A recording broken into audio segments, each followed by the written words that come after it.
Hello दोस्तों, नमस्कार। कैसे हैं आप सभी? उम्मीद करते हैं कि सभी लोग ठीक ही होंगे। तो दोस्तों, यहाँ पर आप लोग देख सकते हैं हम लेकर आ चुके हैं 12th क्लास के लिए फिजिक्स का ये मोस्ट इंपॉर्टेंट चैप्टर है विद्युत धारा। और यहाँ से हम लोग कुछ मोस्ट इंपॉर्टेंट प्रश्न को देखेंगे जो आपके एग्जाम में पूछे जाते हैं। तो चलिए हम लोग जल्दी जल्दी से चलते हैं। 12th क्लास के लिए है और सभी विद्यार्थी जितने भी 12th क्लास के स्टूडेंट हैं तो अपने दोस्तों में जल्दी से शेयर कर दीजिएगा, क्योंकि ये जो वीडियो है वो काफ़ी ज़्यादा इंपॉर्टेंट होने वाला है आपके एग्ज़ाम के लिए। तो चलिए हम लोग चलते हैं और जल्दी जल्दी से आप लोग एक बार लाइक कर दीजिए। और मेरे व्हाट्सएप ग्रुप में अभी तक नहीं ज्वाइन किए हैं जो स्टूडेंट, वो स्टूडेंट जल्दी से जाकर ज्वाइन कर लीजिएगा, क्योंकि वहाँ पर आपको बहुत तरीके से आपको हेल्प किए जाते हैं। ठीक है, चलिए यहाँ पर क्वेश्चन हम देखते हैं। पहला क्वेश्चन यहाँ पर आपके सामने दिख रहा होगा। दिया गया है पहला नंबर क्वेश्चन कि आदर्श मीटर का प्रतिरोध होता है। तो आदर्श मीटर का जो प्रतिरोध होता है पूछा जा रहा है आपसे कि शून्य होगा, या फिर बहुत कम होता है, या फिर बहुत अधिक होता है, या फिर अनंत होता है। तो चलिए इसका राइट आंसर बताएंगे कि आप लोग इसका राइट आंसर क्या बता रहे हैं। सभी विद्यार्थी का कमेंट हम चेक कर रहे हैं और सभी विद्यार्थी को बताइए। तो देखिए, आदर्श मीटर का प्रतिरोध जो होता है वो होता है शून्य। याद रखिएगा, आगे से जब भी प्रश्न इस तरह का रहेगा तो आप लोगों को राइट आंसर बताना है। आदर्श मीटर का प्रतिरोध जो होता है वो हमेशा शून्य के बराबर होता है। ऑप्शन नंबर ए हो जाएगा। चलिए अब हम नेक्स्ट क्वेश्चन यानी कि 2 नंबर प्रश्न यहाँ पर देखिए, ये बनाने वाला क्वेश्चन है। यहाँ पर आप लोग देख सकते हैं दिया गया है। और मैं बहुत सारे स्टूडेंट जो बोल रहे थे कि सर आप अब समझा कर बनाइए, यानी कि इसका जो न्यूमेरिकल का प्रश्न है तो इसको सोल्यूशन कीजिए। तो चलिए हम आज सोल्यूशन करके आपको बताएंगे, बस आप लोग बने रहिएगा। ठीक है, चलिए यहाँ पर आप लोग देख सकते हैं क्वेश्चन 2 नंबर का दिया गया है कि एक तार में 1 एम्पियर की धारा प्रवाहित हो रही है। मान लो कोई एक तार यहाँ पर हमने ले लिया सिंपली से, ठीक है। और यहाँ पर इसमें 1 एम्पियर की धारा जो है, धारा यानी कि जिसे हम लोग आई से सूचित करते हैं, धारा आई बराबर 1 एम्पियर, ठीक है, यानी कि 1 एम्पियर यहाँ पर मैं लिख दे रहा हूँ। एक तार से 1 एम्पियर की धारा प्रवाहित हो रही है। यदि इलेक्ट्रॉन का आवेश यहाँ पर देख सकते हैं, इलेक्ट्रॉन का आवेश यानी कि इसको हम लोग बोलते हैं, इसे इसको सूचित किया जाता है। ठीक है, इलेक्ट्रॉन का आवेश जो होता है वो इलेक्ट्रॉन का आवेश क्यू से भी सूचित करते हैं और एन से भी सूचित करते हैं। तो आप लोग सिंपली से क्यू से, यानी कि यहाँ पर दिया गया इलेक्ट्रॉन बराबर 1.6 गुना 10⁻⁻90 दिया गया है कूलम हो तो, ठीक है। तो प्रति सेकेंड तार में प्रवाहित इलेक्ट्रॉनों की संख्या क्या होगी, यानी कि प्रति सेकेंड जो प्रवाहित इलेक्ट्रॉनों की संख्या पूछा जा रहा है। तो सबसे पहले यहाँ पर आप लोगों को क्या सेकेंड यानी कि टाइम बराबर दिया है प्रति सेकेंड, यानी कि प्रत्येक 1 सेकेंड में, ठीक है, प्रवाहित धारा, यानी टी बराबर 1 हो गया, आई बराबर धारा बराबर 1 एम्पियर दिया गया है। तो आपसे पूछा जा रहा है इलेक्ट्रॉनों की संख्या, यानी कि प्रवाहित इलेक्ट्रॉनों की संख्या, यानी इसको बोला जाता है एन ई बराबर पूछा जा रहा है आपसे। तो हम लोग जानते हैं, ध्यान से सुनिएगा, धारा सूत्र क्या हमने पढ़ा था, ध्यान से सुनिए बाबू लोग। धारा सूत्र हमने पढ़ा था, यानी धारा आई बराबर होता है Q/T, जहाँ Q जो है इलेक्ट्रॉनों का आवेश है। Q क्या है? इलेक्ट्रॉनों का आवेश, यानी कि Q के लिए हम लोग लिख सकते हैं यहाँ पर देखिए आई बराबर NE/T। तो हमसे क्या पूछा जा रहा है? तो हमसे पूछा जा रहा है क्या चीज़ का मान, तो n का मान, यानी कि प्रवाहित इलेक्ट्रॉनों की संख्या, यानी कि n का मान हमसे पूछा जा रहा है। तो n बराबर क्या हो जाएगा? तो सिंपली से n बराबर हो जाएगा I गुना T/E हो जाएगा। ठीक है, समझ में आ रहा है? जब यहाँ पर n को इधर भेजिएगा बराबर के इधर में, तो n इधर चला आएगा और I जो है वो t के साथ में इधर गुना हो जाएगा नीचे, और ठीक है, और e जो है वो भागा में आ जाएगा सिंपली से। तो हमारा सूत्र क्या बन के आ रहा है, ध्यान से सुनिएगा, n बराबर आ रहा है I गुना T/E। तो देखिए अब हमारे पास था, यानी T बराबर 1 मिला था, I बराबर 1 मिला था। अब इसी सूत्र को लगाकर हम बना देंगे तो हमारा आंसर जो है वो आ जाएगा। ठीक है, इलेक्ट्रॉन का तो मान दिया गया है यहाँ पर सिंपली से। चलिए हम बनाते हैं, आप लोग देखते चलिए। और सभी विद्यार्थी बोल रहे थे कि सर बना कर बताइए, तो हम बना कर बता रहे हैं, लेकिन आप लोग को भागना नहीं है, समझना है। देखिए n बराबर क्या हो जाएगा, तो आई का मान हमारा दिया गया कि एक तार में एक एम्पियर की धारा, यानी कि आई का मान 1 हो जाएगा, गुना टी का मान कितना दिया गया है, टी यानी कि टाइम, यानी प्रति सेकेंड, यानी इसका भी मान 1, और ई यानी इलेक्ट्रॉन का मान हो जाएगा 1.6 गुना 10⁻⁻90 कूलम। ठीक है, चलिए तो अब आपको क्या करना है, तो सिंपली से देखिए यहाँ पर 10⁻⁻19 है, माइनस में जब इसको हम ऊपर ले जाएंगे तो ये प्लस में चला जाएगा। ठीक है, तो प्लस में ऊपर लेकर चलिए। तो चलिए हमने देखा n बराबर 1 गुना 1 भागा कितना था, तो भागा था 1.6 गुना माइनस में 90 कूलम था। ठीक है, तो ऊपर जाएगा तो यहाँ पर ऊपर हो जाएगा, यहाँ पर ध्यान से देखिएगा, गुना 10 के पावर प्लस में 19 हो जाएगा ऊपर। ठीक है, तो देखिए नीचे हमारा बच गया केवल 1.6 और ऊपर बच गया हमारा 1 गुना 1 गुना 10 के पावर प्लस 19। तो अब क्या कीजिएगा आप लोग, 10 के पावर 19 है तो एक बार इसमें गुना कीजिए 1 में, तो हो जाएगा n बराबर 10 गुना 10 के पावर प्लस में 18 कूलम भागा हो जाएगा 1.6। जब इतना बच गया तो 1.6 से 10 में भाग दीजिएगा तो हमारा जो आंसर आएगा वो आएगा यहाँ पर 6.25 गुना 10 के पावर 18 कूलम। जब इतना आप लोग कर दीजिएगा तो n का मान हमारा सिंपली से निकल जाएगा, यानी कि प्रति सेकेंड तार में प्रवाहित इलेक्ट्रॉनों की जो संख्या होगा वो होगा 6.25 गुना 10 के पावर 18 कूलम।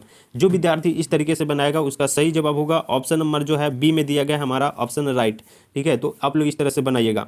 चलिए, जो भी विद्यार्थी को समझ में नहीं आ रहा है तो कमेंट अवश्य कीजिएगा कि सर हमको समझ में नहीं आया है, तो दोबारा बताया जाएगा, या फिर वीडियो को आप लोग स्किप करके पूरा देख सकते हैं। चलिए यहाँ पर 3rd नंबर क्वेश्चन, यहाँ पर देखिए ये भी शानदार क्वेश्चन दिया गया है कि एम मीटर का प्रतिरोध होता है, यानी जो एम मीटर होता है उसका प्रतिरोध पूछा जा रहा है कि क्या होता है। चलिए एम देखिए कम होता है, बड़ा होता है, बहुत कम होता है या फिर बहुत बड़ा होता है। चलिए तो 3rd का राइट आंसर बताओ कि क्या होगा। तो एम मीटर का प्रतिरोध बहुत कम होता है। ठीक है, और जब वोल्ट मीटर पूछेगा, वोल्ट मीटर का प्रतिरोध तो बहुत अधिक हो जाएगा, लेकिन एम मीटर का प्रतिरोध बहुत कम होता है। ठीक है, इसको याद रखिएगा आप लोग, ऑप्शन सी हो जाएगा सही जवाब। चलिए नेक्स्ट क्वेश्चन यहाँ पर 4 नंबर क्वेश्चन, यहाँ पर सभी विद्यार्थी देखिए दिया गया कि किसी चालक का विशिष्ट प्रतिरोध बढ़ता है, मतलब किसी चालक का विशिष्ट प्रतिरोध बढ़ता है, मतलब किस में बढ़ता है, ताप बढ़ाने से बढ़ता है, या फिर अनुप्रस्थ काट क्षेत्रफल बढ़ाने से बढ़ता है, या फिर लंबाई बढ़ाने से बढ़ता है, या फिर डी में देख सकते हैं कि अनुप्रस्थ काट क्षेत्रफल घटाने से बढ़ता है। चलिए बाबू बताएंगे यहाँ पर सभी विद्यार्थी, तो बिल्कुल हमारा ऑप्शन नंबर ए हो जाएगा, यानी कि ताप बढ़ाने से ही चालक का विशिष्ट प्रतिरोध बढ़ जाता है। तो ऑप्शन ए जो विद्यार्थी मार रहे हैं कमेंट में उनका सही जवाब हो जाएगा। मैंने बहुत आप लोगों को बताया था, कल बहुत सारे स्टूडेंट जुड़े हुए थे लाइव क्लास में, मैं उनका थोड़ा नाम आप लेना चाहूँगा, तो आप लोग यहाँ पर नाम उनका सुन सकते हैं। चलिए लास्ट में नाम बताया जाएगा आप सभी को। नाम था रामू कुमार, शशिकांत कुमार, मिस्टर प्रकाश गुप्ता, रूपम कुमार, बिग ब्रो जी के, डिजिटल फिल्म्स, आदित्य मौर्य और विवेक रॉय। बहुत सारे स्टूडेंट ऐसे हैं जो जुड़े हुए थे कल। ठीक है, और आज जो जुड़ेगा उसका कल नाम पुकाराएगा, इसीलिए मैं बता रहा हूँ आप लोग को डेली क्लास लाइव क्लास कीजिए, क्योंकि बहुत ही ज़्यादा इंपॉर्टेंट क्लास हम लेकर आ रहे हैं और कमेंट भी करना है। चलिए 4 का आंसर हो गया ऑप्शन नंबर ए। अब हम चलेंगे 5 नंबर क्वेश्चन। 5 के बाद देखिए भी 10 चला गया है ना। चलिए कोई बात नहीं, हम क्वेश्चन जो भी है वो सब पढ़ लेंगे। ठीक है, चलिए यहाँ पर बताइए आप लोग क्या होगा। दिया गया है कि किलोवाट घंटा यानी कि kWh का मात्रक क्या होता है। तो किलोवाट घंटा यानी मैंने आपको बताया था 1 यूनिट। ठीक है, 1 यूनिट यानी कि यूनिट मतलब होता है मात्रक, 1 मात्रक बराबर कितना होता है, तो 1 किलोवाट घंटा होता है, किलोवाट के घंटा के बराबर, यानी जो किलोवाट घंटा है क्या है, तो ऊर्जा का है मात्रक। ठीक है, 1 यूनिट किसका मात्रक है, तो ऊर्जा का। तो चलिए बताइए आप लोग किलोवाट घंटा मात्रक क्या होगा, शक्ति का होगा या फिर ऊर्जा का होगा या फिर बला घूर्ण का होगा या फिर डी में दिया गया कि इनमें से कोई नहीं। तो चलिए हमारा 10 का राइट आंसर क्या होगा बाबू, तो हो जाएगा ऊर्जा का, अभी बताया था आपको। चलिए नेक्स्ट क्वेश्चन तरफ में हम लोग चलेंगे। 11 नंबर प्रश्न यहाँ पर आप लोग बताइए।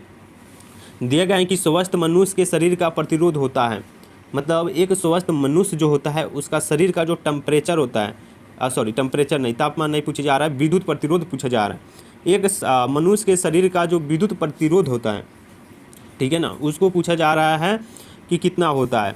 चलिए तो ऑप्शन दिया गया है 50,000 ओम, बी में दिया गया 10,000 ओम, सी में दिया गया कि 1,000 ओम और डी में दिया गया कि 10 ओम।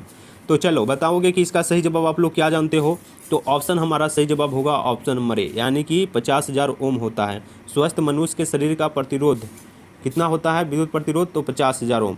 इसको याद रखना है, इंपॉर्टेंट क्वेश्चन है। नेक्स्ट क्वेश्चन देखिए 12 नंबर क्वेश्चन भी काफ़ी शानदार क्वेश्चन यहाँ पर दिया गया है, तो आप सभी विद्यार्थी जल्दी से कमेंट करके आंसर बताइएगा। देखिए क्वेश्चन क्या है, तो दिया गया है कि 10 एम्पियर की धारा एक तार से, ठीक है, 10 सेकेंड तक प्रवाहित होती है, तो प्रवाहित होती है। यदि तार का विभवांतर 15 वोल्ट हो तो किया गया कार्य क्या होगा। चलिए इसको बनाना है आप सभी विद्यार्थी को। तो सबसे पहले हम लोग क्या करेंगे, तो एम्पियर यानी 10 एम्पियर की धारा, यानी कि धारा आई बराबर हम कितना दिया गया है, तो 10 एम्पियर दिया गया है। और टाइम कितना यानी समय कितना है, तो टी बराबर 10 सेकेंड दे रहा है ना, तो 10 सेकेंड यहाँ पर लिख देते हैं। ठीक है, और विभवांतर यानी वोल्ट कितना दिया गया बाबू, तो विभवांतर यहाँ पर दिया गया है 15 वोल्ट, ठीक है, 15 वोल्ट दिया गया है। तो आपसे पूछा क्या जा रहा है, तो किया गया कार्य यानी कि कार्य को हम लोग W से सूचित करते हैं, डिनोटेड करते हैं, ठीक है। चलिए, तो W से सूचित करते हैं, तो आपको कार्य यानी W निकालना है। तो हमने आपको पढ़ाए थे आपको, यानी कि समर्थ जब भी इस तरह से यानी कि धारा का मान दिया रहेगा, टाइम और वोल्ट दिया रहेगा, तो एक समर्थ P बराबर सूत्र आप लोगों को पढ़ाया गया था W/T, P बराबर W/T। तो यहाँ पर आप लोग देखिए P बराबर W/T, और तो हमको W का मान निकालना है, ठीक है, सिंपली से। तो W बराबर क्या हो जाएगा, तो हो जाएगा P इंटू टी, ठीक है, W बराबर P इंटू टी। तो देखिए P जो होता है, P क्या होता है, तो P जो होता है वोल्ट और धारा का गुणनफल होता है। जो P होता है समर्थ हम लोग किसे कहते हैं, तो समर्थ कहते हैं धारा और वोल्ट के गुणनफल को, यानी कि धारा I गुना वोल्ट V के गुणनफल को हम लोग P कहते हैं। तो P के जगह पर हम लोग लिख सकते हैं सिंपली से W बराबर I Guna V into T लिख सकते हैं सिंपली से, बस। तो आप लोग लिखिए, तो W बराबर क्या हो जाएगा, तो हो जाएगा V इंटू आई इंटू टी हो जाएगा। उसके बाद में V का मान दिया गया है कितना, तो 15 वोल्ट। तो W बराबर हो जाएगा 15 गुना I कितना दिया गया है एम्पियर, तो I यानी धारा कितना एम्पियर दिया गया, तो 10, और समय कितना दिया गया है, तो 10 सेकेंड, तो 10 यहाँ पर लिख देंगे। और सभी को गुना करो तो कितना आ रहा है हमारा, तो गुना करेंगे आप लोग जल्दी से। तो देखो यहाँ पर गुना करोगे 15 में 10 से गुना करोगे तो 150 हो जाएगा, और 150 में 10 से गुना करोगे तो 1500, यानी कि इसका आंसर हमारा आ रहा है W यानी कि किया गया कार्य बराबर आ रहा है 1500 वाट, 1500 जूल, ठीक है ना। जब कार्य रहेगा तो जूल में इसका आंसर आएगा, ठीक है। तो चलो इसका राइट आंसर हो जाएगा बाबू ऑप्शन नंबर ए। जो विद्यार्थी ऑप्शन नंबर ए सही जवाब बताए हैं उनका 1 नंबर सही जवाब हो जाएगा, ठीक है। चलिए बहुत अच्छा, नेक्स्ट क्वेश्चन चलेंगे। यहाँ पर सभी विद्यार्थी ध्यान दीजिए, अभी न्यूमेरिकल से क्वेश्चन हम बना रहे हैं आपको, ठीक है। चलिए देखिए, दिया गया है कि 50 प्रतिरोध के एक तार से जिसका विभवांतर है 7 वोल्ट है, तो 20 मिनट तक धारा प्रवाहित होती है, तो उत्पन्न ऊष्मा क्या होगी। देखिए ये जो क्वेश्चन है वो काफ़ी शानदार है और थोड़ा बड़ा है। ये आपको 1 नंबर में पूछा गया है, ये 2 नंबर या फिर 5 नंबर में भी क्वेश्चन पूछ सकता है, लेकिन मैं आपको समझाकर पूरा डिटेल में आपको बताऊँगा। चलिए, तो सबसे पहले आपको इसमें समझना क्या है वो चीज़ देखिए। 50 प्रतिरोध यानी कि 50 ओम के एक तार से जिसका विभवांतर है 7 वोल्ट, ठीक है, और 20 मिनट तक धारा प्रवाहित होती है, तो उत्पन्न ऊष्मा क्या होगा। तो सबसे पहले यहाँ पर आप लोग एक फिगर में बना रहा हूँ, वो ध्यान से देखिएगा। यहाँ पर देखिए, यहाँ पर एक हम कुंडली बना देते हैं, और ये प्रतिरोध कितना 50 ओम के प्रतिरोध, यानी कि R बराबर है यहाँ पर 50 ओम, ठीक है। ओम यानी प्रतिरोध को ओम से सूचित किया जाता है, ठीक है। चलिए, तो इतना हो गया। उसके बाद में यहाँ पर एक हम इस तरह से एक यहाँ पर विद्युत वाहक बल लगा देते हैं, यानी विद्युत वाहक बल से ई से सूचित किया जाता है, विद्युत वाहक बल को ई से, ठीक है। उसके बाद में इधर जाते हैं तो कितना एम्पियर की धारा कितना मतलब मिनट में धारा प्रवाहित हो रही है, तो वो हो रही है 20 मिनट, ठीक है। टाइम यहाँ पर 20 मिनट लग रहा है, ठीक है। और कितना वोल्ट लग रहा है बाबू, तो 7 वोल्ट, ठीक है, 7 वोल्ट इसमें प्रवाहित धारा लग रहा है। और ये जो हम बनाए हैं ना, ये बैटरी है, ठीक है, ये बैटरी है।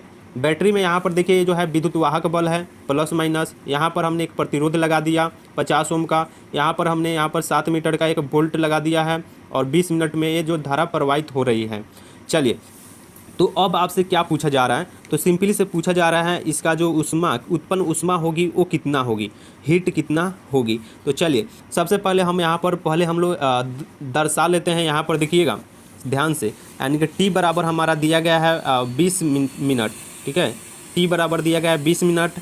फिर उसके बाद में T को अगर मिनट में दिया गया है तो इसको सेकेंड में चेंज करना है, तो क्या करेंगे, तो देखिए 20 गुना 60 से गुना कर दीजिएगा तो हमारा सेकेंड में चेंज हो जाएगा, यानी कि 6 दूना 18 हो जाएगा, 6 दूना 12 होता है, तो 6 दूना 1200 यानी हो जाएगा टाइम, यानी कि T बराबर हो गया हमारा 1200 सेकेंड, ठीक है।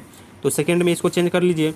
उसके बाद में आपको क्या करना है, तो एक सूत्र मैंने आपको बताया था, हीट बराबर H बराबर क्या होता है, तो सूत्र होता है I²RT, ठीक है, यानी कि धारा का स्क्वायर और R और T, ठीक है। चलिए अब यही सूत्र हम यहाँ पर प्रयोग करेंगे सिंपली से, ठीक है। तो सबसे पहले आपको क्या करना है, तो सबसे पहले आप लोग जानते हैं ओम के नियम में V बराबर IR, ठीक है। ओम के नियम में आप लोग पढ़े ही होंगे V बराबर IR, यानी कि I बराबर क्या हो जाएगा, तो I बराबर हो जाएगा V/R, ठीक है, V/R। चलिए तो इसको एक बार आप लोग ध्यान में रख लीजिए। अब हम क्या करते हैं, तो यहाँ पर सूत्र जो लगाए हुए हैं आई की जगह पर हम लोग लिख देंगे V बटा आर। ठीक है, चलिए तो H बराबर हो जाएगा हमारा V का स्क्वायर, यानी कि आई बराबर हमने क्या लिखा था, तो V बटा आर हो गया। तो आई की जगह आई है ना यहाँ पर, तो आई की जगह पर हमने लिख दिया V बटा आर, यानी तो आई का स्क्वायर है तो हम तो इसको V को भी स्क्वायर करेंगे और R को भी स्क्वायर करेंगे और आर टी हो जाएगा यहाँ पर सिंपली से। और एगो आर से एगो आर कैंसिल हो जाएगा यहाँ पर। ठीक है, बच गया यहाँ पर एगो आर। ठीक है, और ऊपर V स्क्वायर तो उसी तरह से रहेगा। ठीक है, तो हमारा आ गया सूत्र H बराबर V स्क्वायर बाई आर और T आ जाएगा। ठीक है, चलिए अब हम लोग का मान यहाँ पर सिंपली से रख देते हैं, यानी कि R यानी प्रतिरोध दिया गया यहाँ पर 50, तो हम यहाँ पर 50 लिखेंगे। टाइम दिया गया 20, तो यहाँ पर 20 लिखेंगे। V कितना दिया गया, तो 7, तो 7 गुना 7। चलिए यहाँ पर आप लोग देखिए एक बार सिंपली से कितना दिया गया था, वोल्ट तो 7 दिया गया, तो 7 का स्क्वायर। ठीक है, बटा R कितना था, तो 50, तो 50 लिख दिए गुना इतनी कितना आया था टाइम, तो 20 मिनट है, तो इसको सेकंड में जब चेंज किए थे तो 1200 आया था, 1200 सेकंड, तो हमने यहाँ पर 1200 लिख दिया। तो देखिए यहाँ पर तो 5 से यहाँ पर एक जीरो कैंसिल हो जाएगा। ठीक है, और यहाँ पर 5 से कटाइएगा 120 में तो हो जाएगा 24, 5 हो जाता है 120। ठीक है, तो यहाँ पर 24 हो जाएगा। चलिए तो अब H बराबर हमारा आगे यहाँ पर 749, 49 में 24 से गुना कीजिए, 49 में 24 से गुना कीजिए बाबू लोग जल्दी से, तो कितना जूल आएगा, तो H बराबर आ जाएगा 1176 जूल। ठीक है, H बराबर आ जाएगा हमारा 1176 जूल। ठीक है, इतना जब आ जाएगा हमारा तो हम जानते हैं, ध्यान से देखिएगा, इतना याद रखिएगा, आप लोग कॉपी में कहीं नोट रख लीजिए, हम पूछेंगे तो बताना है कि कितना आया था। H बराबर 1176 जूल।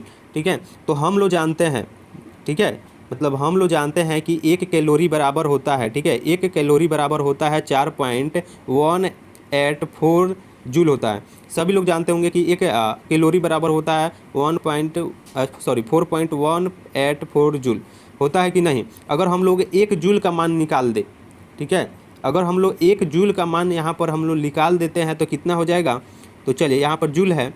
ठीक है, तो 1 जूल बराबर कितना हो जाएगा, तो 1/4.184 हो जाएगा कैलोरी। ठीक है, तो अब आपको क्या करना है, हमारा जो मान निकला था वो कितना निकला था बाबू बताएंगे आप लोग, तो निकला था 1176 जूल। तो देखिए जो जूल है ना यहाँ पर, तो ये जूल है, तो जूल की जगह पर हम लोग इतना लिख देंगे, यानी कि जूल का जो मान आया था वो इतना आया है, क्योंकि देखिए आंसर जो दिया गया है वो कैलोरी में दिया गया है और हमको निकालना है यहाँ पर जो आंसर आया था वो 1176 जूल, तो इसको कन्वर्ट करना होगा जूल से कैलोरी में। तो कैलोरी में चेंज करने के लिए 1/4.184 से भाग करना पड़ेगा, तभी हमारा आंसर निकल के आएगा। तो चलिए H बराबर क्या हो जाएगा, तो 1176/4.184, ठीक है, कैलोरी। अब इसको आप लोगों को सिंपली से कटा देना है, जब कटाइएगा ना यहाँ पर इससे तो हमारा आंसर आएगा 280 कैलोरी। ठीक है, कितना आएगा, तो 280 कैलोरी। तो हमारा आंसर आ जाएगा ऑप्शन नंबर बी, 280 कैलोरी। ठीक है, ऑप्शन नंबर बी हमारा सही जवाब आएगा। तो आप लोग इसको याद रखिएगा और कटा कर जरूर देखिएगा, 280 81 के करीब में आएगा आपका आंसर, लेकिन 280 ही मारिएगा, हमारा आंसर आ जाएगा। ठीक है, चलिए हम नेक्स्ट क्वेश्चन यहाँ पर देखिए, बहुत बड़ा क्वेश्चन है, इसीलिए हम जो है ना डायरेक्ट आंसर बता देते हैं, लेकिन आपको समझाना काफ़ी ज़्यादा कंपल्सरी है, क्योंकि आप लोग का जो एग्ज़ाम है समझिएगा तभी वहाँ पर आंसर जाकर बनाइए पाइएगा। ठीक है, देखिए इस प्रकार से आंसर अगर मारते तो समझ में नहीं आता कि कौन हमारा आंसर होगा, लेकिन बना के मारिएगा तो वहाँ पर कन्फ्यूजन जो है वो नहीं होता है। ठीक है, चलिए यहाँ पर देखिए 14 नंबर क्वेश्चन, यहाँ पर सभी विद्यार्थी देखिए काफ़ी ज़्यादा शानदार दिया गया है कि विद्युत परिपथ किसी बिंदु पर सभी धाराओं का बीजगणितीय योग होता है। तो विद्युत परिपथ किसी बिंदु पर सभी धाराओं का बीजगणितीय योग होता है। एम दे कि 0 अनंत और धनात्मक, और डी में दिया गया है कि ऋणात्मक। चलिए बताइए तो क्या होता है, तो सभी विद्यार्थी नहीं बता रहे हैं बाबू, तो बताइए आप लोग। चलिए तो इसका सही जवाब हो जाएगा बाबू 0 होता है। क्या होता है, तो 0। जो विद्यार्थी का ऑप्शन ए आएगा उनका सही। देखिए मैं आप लोग का कमेंट इसलिए नहीं पढ़ रहा हूँ, मान लो कोई आपका दोस्त या फिर भाई बहन कोई बाद में वीडियो देखेगा, तो वहाँ पर जब हम कमेंट पढ़ने लगेंगे ना तो वीडियो जो है वो बोरिंग हो जाता है, इसीलिए कमेंट हम नहीं पढ़ते हैं। इसका आंसर ये होगा 0। चलिए यहाँ पर देखिए 15 नंबर क्वेश्चन दिया गया है कि हीट स्टोन ब्रिज का उपयोग होता है। जो हीट स्टोन ब्रिज है एक, इसका उपयोग कहाँ पर होता है। एम देखिए सिर्फ उच्च प्रतिरोध के मान में, या फिर सिर्फ अल्प प्रतिरोध के मान में, या फिर उच्च एवं अल्प दोनों की प्रतिरोध के मापन में, या फिर विभवांतरों के मापन में। चलिए बताइएगा कि इसका सही जवाब क्या होगा। हीट स्टोन ब्रिज का उपयोग होता है तो 15 का सही जवाब ऑप्शन नंबर सी हो जाएगा। ऊंच एवं अल्प दोनों ही प्रतिरोधों के मान में होता है, ऑप्शन सी 100%। चलिए नेक्स्ट क्वेश्चन यहाँ पर देखिएगा बाबू, 16 नंबर क्वेश्चन दिया गया है कि एक विद्युत परिपथ में विभवांतर मापा जाता है। मतलब कोई विद्युत परिपथ है, ठीक है, उसमें जो है विभवांतर क्या चीज़ से मापा जाएगा, एम्पियर ए से, वोल्ट बी में, या फिर सी ओम में, और डी दिया गया है वाट डब्लू में। चलिए जल्दी से बताएंगे क्या होगा हमारा सही जवाब। तो देखिए बिल्कुल 16 का राइट आंसर हो जाएगा ऑप्शन नंबर बी, यानी कि वोल्ट भी में। चलिए विभवांतर जो है उससे हम लोग विभवांतर वोल्ट से मापा जाता है, ठीक है, और एम्पियर जो जब रहता है यहाँ पर, मतलब एम मीटर, तो वहाँ पर एम्पियर से मापा जाता है। चलिए यहाँ पर देखिएगा 17 नंबर क्वेश्चन यहाँ पर दे दिया गया है कि स्थिर विभवांतर पर किसी विद्युत परिपथ का प्रतिरोध आधा कर दिया जाता है तो उत्पन्न ऊष्मा क्या होगी। यहाँ पर भी ऊष्मा पूछा जा रहा है कि क्या होगी, तो बताइए दुगुनी होगी, आधी होगी, कि चरगुनी होगा, या फिर अपवर्तित रहेगी। क्वेश्चन एक बार ध्यान से सुनिए आप लोग पहले, ठीक है। तो देखिए स्थिर विभवांतर पर किसी विद्युत परिपथ का प्रतिरोध आधा कर दिया जाता है तो उत्पन्न ऊष्मा क्या होती है, ठीक है। विभवांतर का विद्युत प्रतिरोध का जो मान है उसको आधा कर दिया जाता है तो उत्पन्न ऊष्मा तो हो जाता है बाबू दुगुना, ठीक है, दुगुना हो जाता है। ऑप्शन बी आप लोग को मरना है, सही जवाब। नेक्स्ट क्वेश्चन यहाँ पर देखिएगा 18 नंबर प्रश्न दिया गया है कि किसी विद्युत परिपथ का वह गुण जो विद्युत ऊर्जा को ऊष्मा में बदल देता है कहा जाता है। तो किसी विद्युत परिपथ का वह गुण जो विद्युत ऊर्जा को ऊष्मा में बदल देता है, मतलब विद्युत ऊर्जा को ऊष्मा में बदल देगा अगर, तो उसे क्या कहा जाएगा, बी वाहक बल, या फिर विद्युत वाहक बल कहा जाएगा, या फिर धारा कहा जाएगा, या फिर विभवांतर कहा जाएगा, या फिर प्रतिरोध कहा जाएगा। तो कहा जाएगा बाबू प्रतिरोध, ठीक है ना, प्रतिरोध कहा जाएगा। ऑप्शन नंबर हमारा डी हो जाएगा, ठीक है। चलिए नेक्स्ट क्वेश्चन यहाँ पर आप लोग देख सकते हैं, दिया गया है कि किरचॉफ का बिंदु नियम यानी पॉइंट रूल पालन करता है। बिंदु नियम बताइए, बिंदु पॉइंट रूल बताइए, बताना है किरचॉफ का बिंदु नियम पॉइंट रूल पालन करता है। ए में दिया गया है कि ऊर्जा का संरक्षण सिद्धांत का, और बी में दिया गया है कि आवेश का संरक्षण सिद्धांत का, सी में दिया गया है कि आवेग की संरक्षता का सिद्धांत का, डी में दिया कि द्रव्यमान की संरक्षता का सिद्धांत का। तो 19 का हमारा सही जवाब क्या होगा, तो हो जाएगा आवेश का संरक्षण सिद्धांत का किरचॉफ का नियम पालन करता है। किरचॉफ नहीं, क्रिकहॉफ, ठीक है। चलिए नेक्स्ट क्वेश्चन देखिए, अब 20 नंबर क्वेश्चन यहाँ पर दिया गया है कि प्रतिरोध का गुण जो विद्युत ऊर्जा को ताप में बदलता है कहलाता है। प्रतिरोध का गुण जो विद्युत ऊर्जा को ताप में बदल देता है, ठीक है ना, विद्युत ऊर्जा को ताप में बदल देता है। बताइए प्रतिरोध होगा, धारा होगा, वोल्ट होगा, या फिर विद्युत वाहक बल होगा, क्या चीज़ बदलेगा। तो हमारा इसका सही जवाब हो जाएगा प्रतिरोध, option number A. Next question देखिए, और 19 नंबर क्वेश्चन यहाँ पर आप लोगों को देखना है, दिया गया है कि किरचॉफ का बिंदु नियम यानी कि पॉइंट रूल पालन करता है। तो 19 का राइट आंसर क्या होगा, तो आवेग संरक्षण के सिद्धांत से अभी बताए हुए थे। चलिए नेक्स्ट क्वेश्चन यहाँ पर 20 नंबर क्वेश्चन देखिए, दिया गया है कि प्रतिरोध का गुण जो विद्युत ऊर्जा को ताप में बदल देता है। तो अभी बताए थे, अभी नहीं बताए थे, हाँ, प्रतिरोध में।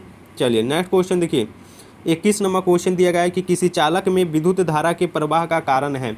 तो किसी चालक में विद्युत धारा के प्रवाह के कारण क्या होता है, तो वो होता है, बताइए, एम देखिए प्रतिरोध में अंतर, या फिर तापक्रम में अंतर, या फिर विद्युत विभव में अंतर, या फिर इनमें से कोई नहीं। तो हमारा आंसर हो जाएगा विद्युतीय विभव में अंतर। विद्युतीय विभव में अंतर किसी चालक में विद्युत धारा में प्रवाह का कारण यही होता है। नेक्स्ट क्वेश्चन यहाँ पर आप लोग देखिए 21 है। अब नेक्स्ट क्वेश्चन में चलेंगे हम लोग 22 नंबर क्वेश्चन। चलिए यहाँ पर देख सकते हैं आप लोग BSB क्लास 12 साइंस का फिजिक्स से यहाँ पर टॉप 40 क्वेश्चन हम लेकर आए हुए थे, ठीक है। लेकिन यहाँ पर टाइम ज़्यादा हो जाने के कारण हम लगभग 25 तक सॉल्व करेंगे, यानी 21 हो गया है, 22, 23, 24, 25 3-4 गौर कर लेते हैं, फिर इसके बाद नेक्स्ट वीडियो में हम बताएंगे। क्योंकि देखिए यहाँ पर जो न्यूमेरिकल से क्वेश्चन पूछ के दे रहा है ना, उसमें टाइम लग जा रहा है समझाने में, ठीक है। आप देख रहे हैं गुरु monitor study point by Prakash sir, तो जल्दी से सब्सक्राइब कर लीजिएगा, क्योंकि इसी प्रकार के लिए हेल्पफुल वीडियो हम लेकर आपके लिए आते रहते हैं। चलिए 22 नंबर क्वेश्चन का आंसर बताइए। दिया गया कि विद्युत हीटर में जिस पदार्थ का उपयोग किया जाता है वह होता है, मतलब जो विद्युत हीटर होती है जिस पदार्थ का प्रयोग किया जाता है वो क्या चीज़ का बना होता है। देखिए 10th क्लास में भी आपको पढ़ना था, ठीक है। बिल्कुल सिंपल क्वेश्चन का आंसर हो जाएगा बाबू नाइक्रोम। देखिएगा जो विद्युत हीटर होता है उसमें जो कुंडली जैसा इस प्रकार से बनी लगी रहती है, ठीक है ना, जो जिस प्रकार से बॉल में लगी रहती है, ये जो है वो नाइक्रोम का बनी होती है बाबू, ठीक है। और यही जो है गर्म होकर हीट यानी कि हीट देती है, गर्म देती है, वातावरण गर्म करती है। ऑप्शन नंबर डी हमारा सही जवाब होगा। नेक्स्ट क्वेश्चन देखिए, दिया गया है कि धात्विक चालकों का ताप बढ़ाने पर उसका प्रतिरोध होता है। तो धात्विक चालकों का ताप बढ़ाने पर उनका प्रतिरोध घटता है, बढ़ता है, अपवर्तित रहता है या फिर इनमें से कोई नहीं, बताइए। तो 23 का राइट आंसर हो जाएगा बाबू ऑप्शन नंबर बी, बढ़ता है, ठीक है। चलिए नेक्स्ट क्वेश्चन हम 24 नंबर क्वेश्चन देखेंगे। 24 नंबर क्वेश्चन का जवाब दीजिए आप लोग। दिया गया है कि एक सूखे सेल का विद्युत वाहक बल 1.5 वोल्ट है और आंतरिक ऊर्जा 0.5 ओम है, ठीक है। यदि यह सेल का बाहरी प्रतिरोध 1 एम्पियर है तो भेजा जाने वाला विभवांतर V का मान क्या होगा। तो जब इसको आप लोग सोल्यूशन कीजिएगा तो इसका राइट आंसर आएगा 1 वोल्ट, ठीक है, ऑप्शन नंबर बी, ठीक है। अगर इसको आप लोग बना रहे हैं, नहीं बन रहा है तो ज़रूर हम बनाएंगे बाबू। जो भी विद्यार्थी से अगर ये नहीं बनेगा तो व्हाट्सएप में मैसेज कीजिए। मैं आप लोगों को बार बार बता रहा हूँ कि मेरा व्हाट्सएप ग्रुप नंबर है 6207032720। इस नंबर पर आप लोग मैसेज करके आप लोग जुड़ जाइए, क्योंकि जब तक यहाँ पर नहीं जुड़िएगा तब तक हमसे सवाल या फिर हम आपसे सवाल नहीं पूछ सकते हैं, ठीक है। यहाँ पर जुड़ना काफ़ी ज़्यादा कंपल्सरी, आप लोग को जुड़ जाइए, ठीक है। चलिए अगर नहीं बनेगा तो वहाँ पर आप लोग पूछ सकते हैं, अगर बन जाएगा तो कॉपी पर बनाकर आप लोग हमसे सेंड कर सकते हैं। चलिए यहाँ पर 25 नंबर क्वेश्चन देखिए, दिया गया है कि 7 वाट तथा 40 वाट के दो बल्ब हैं, ठीक है। यदि श्रेणी क्रम में जोड़ा जाए तो उनकी सम्मिलित शक्ति क्या होगी। चलिए यहाँ पर ध्यान से देखिएगा, यहाँ पर देखिए, हम यहाँ पर थोड़ा इसमें टाइम लगेगा, ज़्यादा बड़ा क्वेश्चन है तो ध्यान से समझ लीजिए आप लोग। देखिए यहाँ पर दिया गया 60 वाट तथा 40 वाट का 2 बल्ब है, तो सिंपली से हमने यहाँ पर 2 बल्ब का रचना किया, ठीक है। चलिए यहाँ पर 2 बल्ब यहाँ पर हम बना रहे हैं, आप लोग बने रहिए। तो देखिए यहाँ पर सिंपली से हमने यहाँ पर 2 बल्ब यहाँ पर मैंने बना लिया, ठीक है। चलिए और एक बल्ब है 60 वाट और फिर दूसरा है 40 वाट का, ठीक है। दोनों जो बल्ब है वो एक 40 वोल्ट यानी वोल्ट भी बराबर दिया गया 40 वाट, अब वोल्ट इस दिया गया 40 वाट, ठीक है, 60 और 40। तो इसको हम लिखेंगे R1 है, ये जो प्रतिरोध है ये इसमें R1 लग रहा है, इसमें प्रतिरोध R2 लग रहा है, ठीक है। तो आपसे पूछा है इसमें क्या जा रहा है, तो सम्मिलित शक्ति, ठीक है, शक्ति पूछे जा रहा है कि कितना होगा, ठीक है। चलिए इसको विभवांतर से सूचित किया जाता है, V को विभवांतर से, मतलब इस बल्ब में 7 वाट विभवांतर ले जाने में लग रहा है, ठीक है, 60 वाट, इसमें 40 वाट इसका विभवांतर लग रहा है। तो यहाँ पर आप लोग यहाँ पर देख सकते हैं ये जो R है ये क्या चीज़ है, R1 जो है ये बल्ब है, यानी कि इसको श्रेणी क्रम में जोड़ा जाता है, तो श्रेणी क्रम में इसको R1 लिख दिया, इसको R2 लिख दिया श्रेणी क्रम के लिए, ठीक है, सिंपली से। उसके बाद में आपसे पूछे जा रहा है इस P2, यानी कि जो ये हो गया P1, ये हो जाएगा P2, ये जो P1 है P1 समर्थ हो जाएगा और ये हो जाएगा P2 समर्थ।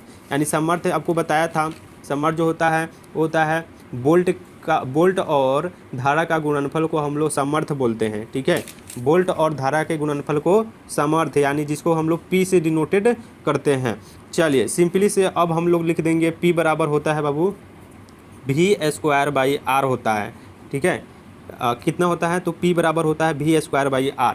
तो हम लोग यहाँ पर 2 चीज़ें हैं, यानी 2 बल्ब है, तो दोनों के लिए हम लोग यहाँ पर लिखेंगे, क्योंकि देखिए ध्यान से सिंपली से यहाँ पर आप लोग यहाँ पर देखिए, तो देखिए हम लोग लिखेंगे P1, यहाँ पर लिखेंगे P1 बराबर, इधर लिखेंगे P2 बराबर, ठीक है। यानी ये P1 बल्ब है, ये जो P1 बल्ब है तो P1 के लिए हो जाएगा और P2 बल्ब है तो P2 के लिए हो जाएगा।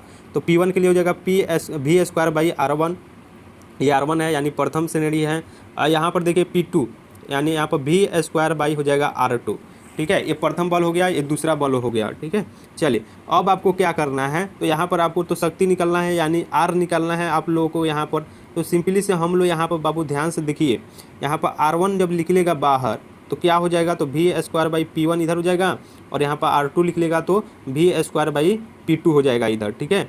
तो चलो 1 मिनट रुको, अब आपको क्या करना है, तो इतना तो आपने निकाल दिया सिंपली से। तो हम लोग जानते हैं, ध्यान से जुड़िए देखिएगा, अगर 2 बल्ब यहाँ पर है, पहला बल्ब मान लो यहाँ पर है, दूसरा यहाँ पर है, अगर हम लोग दोनों बल्ब को अगर श्रेणी क्रम में यहाँ पर जोड़ देते हैं, यहाँ पर मान लो यहाँ पर बैटरी है और यहाँ पर हमने सिंपली से यहाँ पर इसको जोड़ रहे हैं, बैटरी से अगर जोड़ रहे हैं 2 बल्ब को और जल रहा है, यहाँ पर धारा दे दिए, मतलब धारा I से इसको प्रवाहित किया जाता है, ये है R1, ये है R2, यानी इसको P1 बोल सकते हैं, इसको P2 बोल सकते हैं। यानी कि ये R1 बल्ब है और ये R2 बल्ब है, और ये जो बल्ब है वो 60 वाट का है और ये बल्ब जो है वो 40 वाट का है। ठीक है, तो आपको यहाँ पर करना क्या है, ये जो है वो है विभवांतर यानी वोल्ट। ठीक है, विद्युत वाहक बल्ब।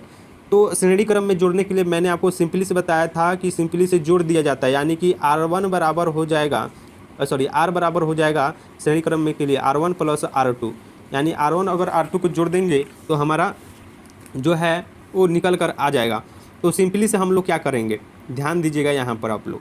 ठीक है, चलिए यहाँ पर देखिए R बराबर क्या हो जाएगा, तो R1 के लिए हमने सिंपली से कितना निकाला था, तो R1 के लिए हमने लिखा था मतलब आया था V²/P1 आया था, R2 के लिए आया था V²/P2 आया था। ठीक है, V²/P2 आया था कि नहीं, अभी भी सॉल्व किए थे। तो R बराबर होता है R1 प्लस R2। तो R1 के लिए हम लोग इतना लिख देंगे और R2 के लिए हम लोग इतना लिख देंगे। पता ना आप लोगों को समझ में आ रहा है या फिर नहीं। तो देखिए V²/P अगर समझ में आ रहा होगा तो यहाँ से जरूर लिखिएगा, प्लस यहाँ पर हो जाएगा V², यहाँ पर P1 हो जाएगा और यहाँ पर P2 हो जाएगा। ठीक है, तो चलिए R बराबर क्या हो जाएगा बाबू, तो R बराबर हो जाएगा, यहाँ पर V को कॉमन ले लो, V² को कॉमन ले लो क्योंकि दोनों में सेम है। तो V² हो जाएगा कॉमन, 1/P1 हो जाएगा प्लस 1/P2 हो जाएगा यहाँ पर। ठीक है, बस इतना आप लोगों को काम कर देना है। उसके बाद में यहाँ पर आप लोग क्रॉस मल्टीप्लिकेशन गुना करो, मतलब जो V2 है V2 को इधर लेके आओ, V2 को इधर गुना में है तो इधर आएगा R के साथ, तो भागा में आएगा, यानी कि क्या हो जाएगा, इसको थोड़ा याद रखो, यानी कि हो जाएगा यहाँ पर R बटा V² बराबर हो जाएगा 1/P1 प्लस 1/P2 हो जाएगा। ठीक है, चलिए तो हमारा यहाँ पर आपको क्या दिख रहा है, यानी कि R/V² दिख रहा है। तो सामर्थ्य के सूत्र आप लोग याद करे होंगे तो मालूम ही होगा, P बराबर होता है V²/R होता है। ठीक है, V²/R होता है, सामर्थ्य P बराबर होता है V²/R होता है। और यहाँ पर आ गया है हमारा R/V²। इसका मतलब आप क्या जानते हैं, यानी कि अगर हम लोग यहाँ पर उलट दें, यानी कि 1/P कर दें तो ये भी उलट जाएगा ऊपर, यानी कि ये हो जाएगा R/V²। ठीक है, तो 1/P बराबर आ गया हमारा R/V²। तो हम 1/P इसके जगह पर लिख सकते हैं कि नहीं लिख सकते हैं, बोलिएगा थोड़ा। यहाँ पर हम 1/P लिख सकते हैं कि नहीं, सामर्थ्य P बराबर, तो लिख सकते हैं। तो चलिए हम लिख देते हैं यहाँ पर, सिंपली से ध्यान दीजिए आप लोग। चलिए तो देखिए इतना के लिए हम लोग लिख देते हैं यहाँ पर 1/P। ठीक है, समझ में आ गया, 1/P यहाँ पर हमने लिख दिया बराबर P1 प्लस 1/P2 हो गया। ठीक है, चलिए इतना हमारा काम जो हो गया। ठीक है, इतना काम हो गया। तो अब आपको क्या करना है, सिंपली से मैंने आपको बताया था P1 का कितना मान आया था बाबू, तो P1 का मान आया था हमारा, P1 मतलब P1 जो है यहाँ पर है, P1 जो है वो कितना है तो 60 है, P2 कितना है तो 40 है, 40 वाट। तो वो मानवा यहाँ पर रख दो आप लोग सिंपली से। ठीक है, चलिए तो यहाँ पर हम लोग सबसे पहले इसको आप लोग भीम का जोड़ कर लो, पहले इसको भीम का जोड़ कर लो, फिर उसके बाद में मानवा रख लेते हैं। चलिए तो सबसे पहले हमारा क्या आया था, तो 1/P बराबर 1/P1 प्लस 1/P2 आया था। इसको आप लोग लॉस लो पहले, तो देखिए लॉस लोगे तो P बराबर हो जाएगा P बराबर नीचे कितना बचेगा, तो P1 इंटू P2 हो जाएगा। ठीक है, और P से ऊपर गुना करोगे तो P2 प्लस P1 हो जाएगा। ठीक है, चलो तो अब हमारा जो है इधर 1/P नु है, 1/P, फिर इसको उलट दो, फिर इसको जो है ना इस तरह से ऊपर उलट दो, तो हो जाएगा P बराबर ये जो P1 इंटू P2 है, P1 इंटू P2 जो है ऊपर चल जाएगा और P1 प्लस P2 नीचे आ जाएगा। ठीक है, P1 प्लस P2 नीचे आ जाएगा। तो हमारा आ रहा है यहाँ पर देखिएगा P बराबर आ रहा है, P बराबर कितना आ रहा है, तो P1 इंटू P2 आ रहा है बटा P1 प्लस P2 आ रहा है नीचे। ठीक है, चलो अब P1 का मान हमारा कितना दिया था, तो 60 दिया गया है। तो हम लिखेंगे यहाँ पर P बराबर लिखेंगे 60 गुना इंटू मतलब गुना P2 कितना दिया, तो 40, 60 गुना 40 बटा P1 कितना दिया गया बाबू, तो 60 प्लस 40। ठीक है, इतना आ गया, तो गुना करो तो 6 चौका कितना होता है, तो बाबू 24, यानी कि ऊपर आ जा रहा है 2400, यानी 60 में 40 से गुना करोगे तो ऊपर आ जा रहा है 2400 भागा, और यहाँ पर जोड़ो 60 और 40 जोड़ोगे तो 100 आ जाएगा, यानी 00 से ऊपर 00 कैंसिल, हमारा आ रहा है कितना, तो 24 वाट आ रहा है बाबू, 24 वाट। यहाँ पर सिंपली से आ गया कि नहीं 24, बताओ जल्दी। तो 24 हमारा आंसर हो जाएगा इसका सही जवाब, 24 वाट। ठीक है, बिल्कुल आप लोग बनाइएगा घर पर। ठीक है, नहीं बनेगा तो हम बनेबे करेंगे, फिर से आपको समझा कर बनाएंगे। तो चलिए आज के लिए इतना ही रहेगा, हमारे पास बहुत सारा क्वेश्चन जो है वो अभी अवेलेबल है। ठीक है, बहुत सारा क्वेश्चन है बाबू, आप लोग ध्यान से आप पढ़िए लो। चलिए एक और क्वेश्चन इसको हम बता देते हैं, 26 नंबर क्वेश्चन यहाँ पर देखिए, एक मिनट, दिया गया यहाँ पर कि विद्युत प्रतिरोध की शक्ति होती है। तो विद्युत प्रतिरोध की शक्ति मैंने आपको पढ़ाया था।